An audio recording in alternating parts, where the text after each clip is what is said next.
friends, it's Teresa and welcome back to my channel. Today's video is going to be me doing my favorite TV shows as books. Or some of my favorite TV shows. I chose 6 of my favorite TV shows / my comfort TV shows. So let's just kind of get into it. So the first book TV show that I actually chose was The Originals. This is a spin-off of The Vampire Diaries following the Originals family as they move from Mystic Falls to New Orleans, where all like the magic and the mystic stuff happens, and they're trying to reclaim their throne. They used to like have not ownership, they used to lead the supernatural in Louisiana until they had to run away in the 20s, I believe. And now here we are in modern days. Now the one that I ended up choosing for this one, I had to like sit there and really think about the, not so much the themes, but the overall feel with the mystical and the magical and the darkness and the betrayal and like all the random little things in between, like the plot twists and turns. And I ended up going with Gods of Jade and Shadow by Sylvia Morena Garcia. This is an adult historical fantasy set in 1920s Mexico, where Cassiopeia ends up unlocking a box that unleashes the god of death, and these two now have to traverse 1920s Mexico and the mystical aspects of it to piece him back together before he ends up sucking the life from her. I think the dark aspects of Gods of Jade and Shadow mixed with like the traveling and the culture that is within Mexico itself in the 1920s mixes really beautifully with New Orleans and the dark mystical vibes of like the vampires and the witches and the werewolves clashing and butting heads, as well as the bits of culture that we do get to see of New Orleans in this very like, you know, white lens. I definitely do think they're not like synonymous with each other, the TV show and the book, but I do think that you will find some similarities in terms of the fantastical aspects and just like the very strained familial bonds and the sense of like, I guess, growth that happens within the characters of The Originals as well as Gods of Jade and Shadow. Highly recommend. I'll also leave all of my reviews for these books down below for y'all, so you guys can get a little sneak peek on all of the trigger warnings that are part of this book, because, you know, given the fact that The Originals has lots of death and gore, it's safe to say this one will too. So keep that in mind. Now, I ended up choosing 2 books for this next TV show, and that TV show I literally finished the other day. And I sobbed. And that is Lucifer. This is I guess a comedy drama following Neil Gaiman's comics about Lucifer, and here we follow as the devil leaves hell and goes on vacation and enjoys his time in Los Angeles. There he meets the wonderful Chloe Decker, who is a detective after the death of Lucifer's close friend, and he is thrust into this world of like detectiveness and drama and all that stuff, all while being the devil. Now, one of the bigger themes in this book or in this TV show is a concept of family and belonging, as well as second chances and redemption. So I really had a hard time choosing between 2 books. The first book I'm going to have to go with is one that I haven't mentioned on like these like things as books ones in a while, and that is Six of Crows by Leigh Bardugo.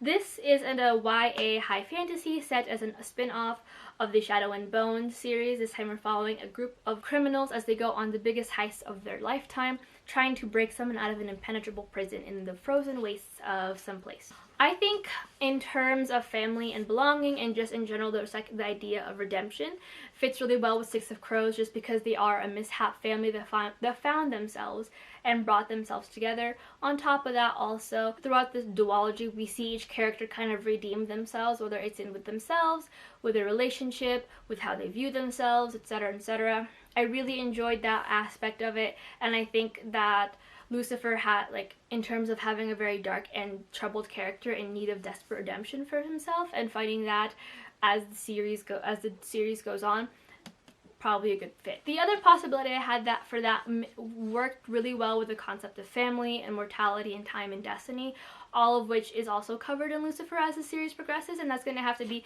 The Night Circus by Erin Morgenstern. This is now a little water damaged. It's not terrible, it's just the cover.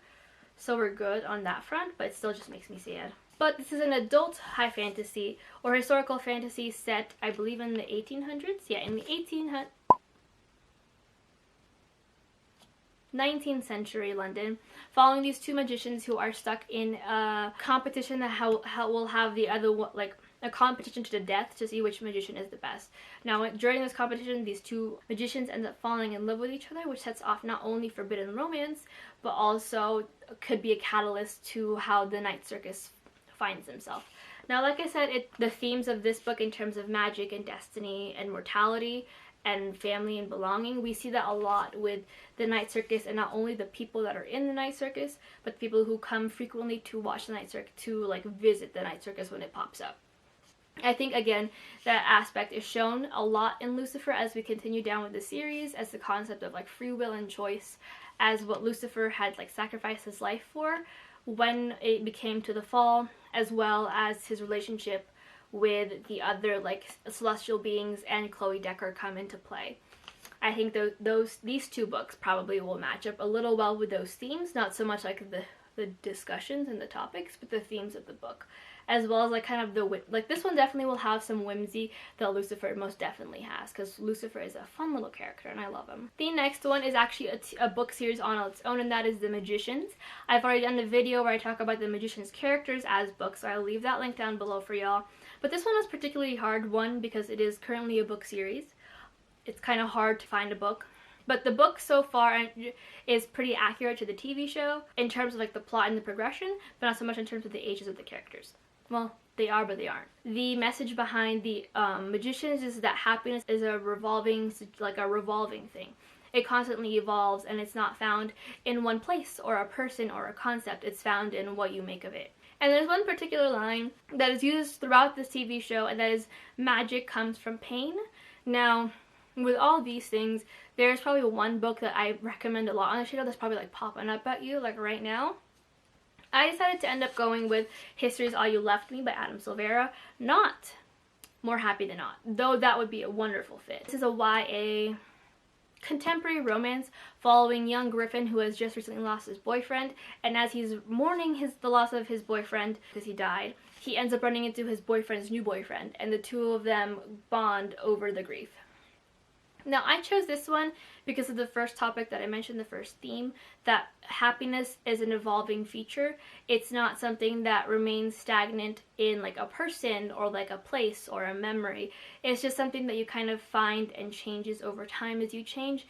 And I think given the fact that Griffin loses his best friend, his first boyfriend, his first love, and loses that sense of happiness and has to again find it and try to wiggle it in with people, with the memories that he has, with the places he has, I think it is a perfect fit for the concept that like happiness is always evolving and always changing, and it's something you just kind of have to deal with as a human being in this life, that happiness will constantly be changing and constantly evolving depending on where you are.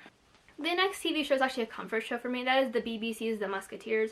This is a reimagining of The Musketeers by Alexandre Dumas. This is it's beautiful, it's wonderful. I love it so much. It's one of my comfort shows. Like if I'm having a bad day, I'll just start it from the beginning and we'll go from there. But this again follows the three musketeers plus D'Artagnan as they get up to the political intrigue and the drama that is the French court at this time. This one's a little tough because again, I needed a book that had a lot of political intrigue and drama and all that stuff. I ended up going with, this might be a little controversial, or like maybe like something me trying to squeeze it in there. I ended up going with These Violent Delights by Chloe Gong. This is also a historical fiction novel set in 1920 Shanghai in China, following Roma, who is Romeo, and Juliet, as they are forced back together after their romance broke apart when they were 15 to help solve a mysterious plague that is going around country, killing everyone in sight. I have a spoiler-free review of this book as well, linked down below, so you guys can check that out. But I think these two fit in terms of like the drama, the intrigue, the forbidden romances.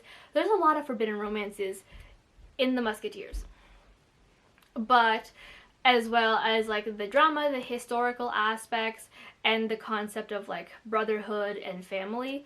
I think concepts can easily transfer over there, and they're both also very fun. The second to last TV show is one that I just like finished like a couple years ago. Like it finished a while ago, and I like had this really bad habit of rewatching the TV show from the start and then stopping like right before I got to the last season, and that is the CW's Reign. This is not the most historically accurate take on Mary Queen of Scots, but I did enjoy the dresses, the drama, and of course the romance. This one was a bit of a toughie for me because I wanted to do something historical fiction, but I couldn't find anything that really just fit with this particular brand. I could have gone with Stalking Jack the Ripper, but that didn't really work, and then I went through my Goodreads and I ended up finding The Empress of Salt and Fortune by Niveau. This is an adult historical fiction, I believe, following a young handmaiden who is assigned to the elder empress, and while she is working for her, the empress then proceeds to divulge her entire life story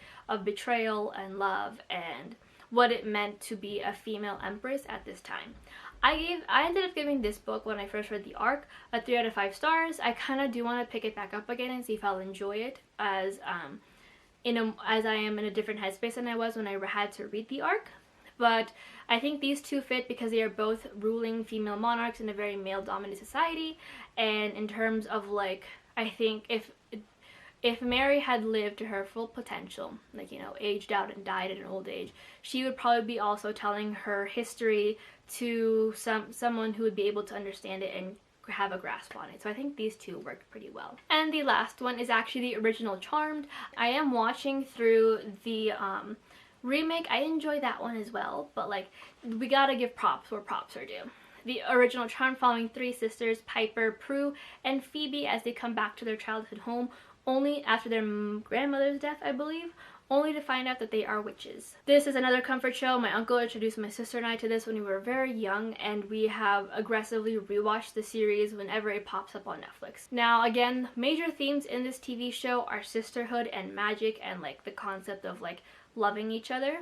Mainly sisterhood. One choice that I had was Blanca y Roja by Anne Marie McLemore, but there was one that was a little bit more on the nose, and that is Practical Magic by Alice Hoffman. This is an adult, I guess, fabulism novel, but this follows 2 sisters, Jillian and Sally, who a curse has followed their entire family, where they get blamed for everything that goes wrong in their sleepy town in Massachusetts. Both sisters find a way to run away, one of them running away with a man and the other one running away in a marriage, and they're both brought back seemingly by magical circumstances. I need to reread this book. I ended up giving it a 3 on my first reread, but I think I'll enjoy it more now. I don't remember when I read this book, actually. I think I read it like right before the pandemic or in the middle of the pandemic when I wasn't feeling well mentally, so that probably had something to do with my perception of this. But again, the bonds of this one are definitely sisterhood. We have that magical aspect. It's not as much action as Charmed, but we do have that magical sisterhood aspect of just loving each other and like always being brought back to each other because of you guys are related. So I think that this would be a nice little match for this one.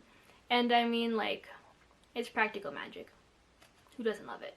But that is it for some of my favorite TV shows as books. If you guys enjoy these kind of videos, let me know in the comments down below. But until next time, hopefully you guys are having a wonderful week, and hopefully if not, your week gets better for you. This comes out on like a Monday or a Tuesday, so we still have a lot of time in the week left to do something for ourselves that makes it to salvage it just a little bit. But until then, hopefully you guys are staying safe, and I'll see you guys in my next video. Bye!